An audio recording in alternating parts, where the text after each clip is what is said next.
Alors à présent, on va se détendre un petit peu avec vous, Voilà, Soisic Belin. Bonjour, vous allez nous amener Elle a même vers pas un goûté monde... ses girolles parce qu'elle allait parler. Elle peut pas, elle a chronique. Vous allez nous amener vers un monde plus zen, un monde où on se mettrait tous à la gymnosophie. Moi, je veux bien, mais je sais pas ce que c'est. Oui, alors j'ai testé la gymnosophie cette semaine. Kesako. Alors je vois vos têtes que je vous ai totalement perdu. C'est un mix Non, on entre... digère, c'est tout, vous inquiétez pas. Ah d'accord, non, parce que je me disais, c'est un mix entre curiosité et qu'est-ce que c'est qu'encore cette petite chose. Eh bien, cette petite chose veut avant tout allier deux pratiques qui, après réflexion, me semblent tout à fait se mêler avec harmonie. C'est le yoga et la philosophie. Allier une discipline de l'esprit à une pratique physique afin de réconcilier ces deux parties de nous qui ont tendance à se scinder de plus en plus.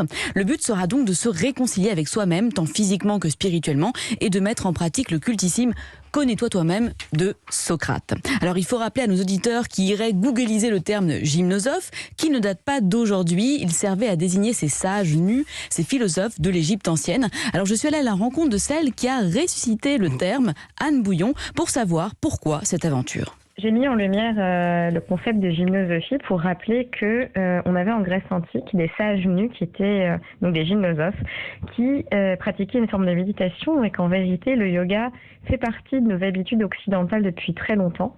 Donc ce que je veux mettre en lumière aussi, c'est que nous pouvons pratiquer ce yoga-là en utilisant les ressources spirituelles, mythologiques, philosophiques que nous avons accumulées depuis la Grèce antique, c'est-à-dire utiliser le savoir pour le transformer en compréhension de soi-même.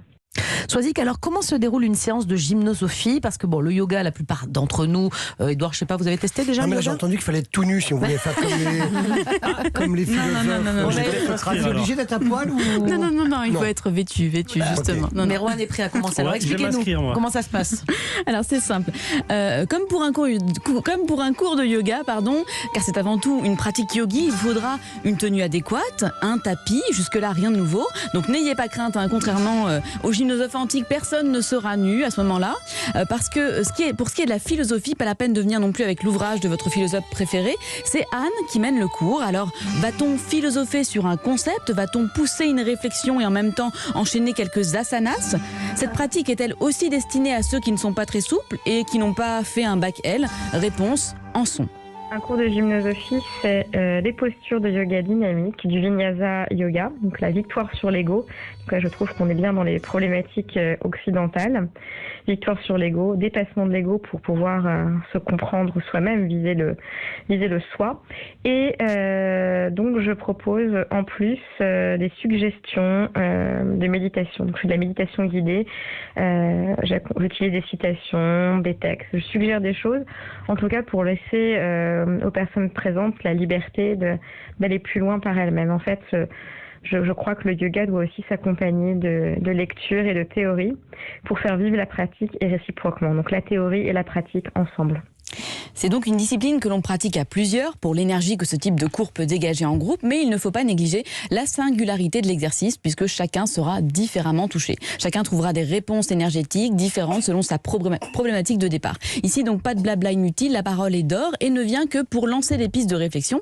Anne décrit son cours comme une odyssée, un voyage initiatique en somme, vers l'inconnu pour découvrir qu'on était très différent de ce que l'on pensait être.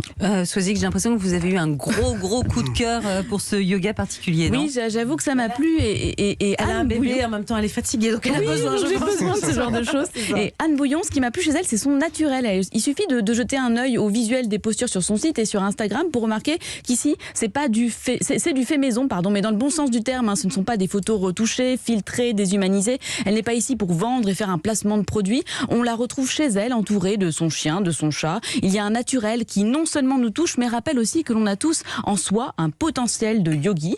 Anne est accessible et cela n'enlève en rien la qualité de son cours et son expertise lorsqu'il s'agit de philosopher. Alors l'auteur sort aussi son livre sur cette discipline ce jeudi aux éditions Almora et dans ce livre elle décompose les postures, elle y parle de son ressenti, de ce qu'elles apportent ces postures, de la philosophie qui en découle pour chaque posture, le philosophe auquel elle la lit, les émotions qu'elle y accole et la mythologie qu'elle associe. Et alors si vous hésitez encore à tenter l'exercice du gymnosophe, lancez-vous dans la lecture de cet ouvrage dimanche. C'est un bon gageur pour sauter le pas.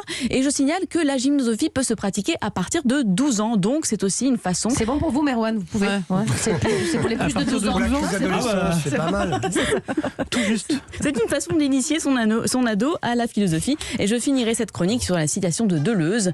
Philosophe cher à notre gymnosophe, faire couler un peu de sang de Dionysos dans les veines organiques d'Apollon. Ah bah c'est une belle pratique, hein, ça. Ça donne envie d'y aller, hein, n'est-ce pas? Moi, je suis largué. Je vais retourner en cuisine, les gars, parce que j'ai pas pipé un mot, là. Moi, je vais retourner à l'école. Merci beaucoup, Soazic Melin. Merci pour cette chronique bien zen. Ça fait du bien de s'arrêter parfois sur ces tendances qui ne vont pas trop vite et qui nous permettent de nous poser, de nous ressourcer.